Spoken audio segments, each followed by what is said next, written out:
如果你唔想50歲前就患 cancer，就要停止做呢6樣嘅事情。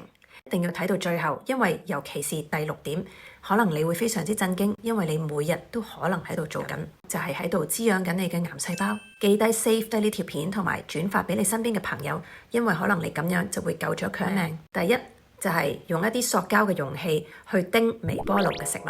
喺高溫裏面呢，呢一啲塑膠嘅物質就會釋放出一啲擾亂我哋荷爾蒙嘅物質，就會引發癌細胞。第二就係食一啲燒燶咗嘅肉類，其實含有致癌嘅物質，就會影響我哋細胞健康。第三就係長期飲一啲非常之熱嘅湯啊，同埋茶。因為咧咁樣就會咧燙傷我哋嘅食道，持續咁樣去做咧就會破壞我哋嘅黏膜，形成咗慢性嘅發炎，就會增加變癌嘅風險。所以建議咧就要放涼，去到65度先至咧去飲。第四就係瞓覺嗰陣時將手機放喺枕頭底下，就會擾亂咗我哋嘅細胞修復過程。經過長年累月嘅累積，就有機會咧令到我哋細胞損傷，演變成癌症。第五就係飲用放喺車好耐嘅一啲塑膠水樽。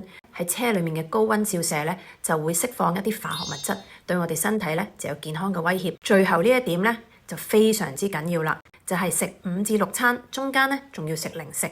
其實癌細胞咧係以葡萄糖為生，你如果每次食嘢咧消化咗，都會轉化為葡萄糖。當你身體持續補充葡萄糖嘅時間咧，就喺度餵緊呢一啲癌腫瘤。所以要馬上停止呢6個習慣。我整理咗一份營養飲食清單，點樣預防癌症、縮細腫瘤。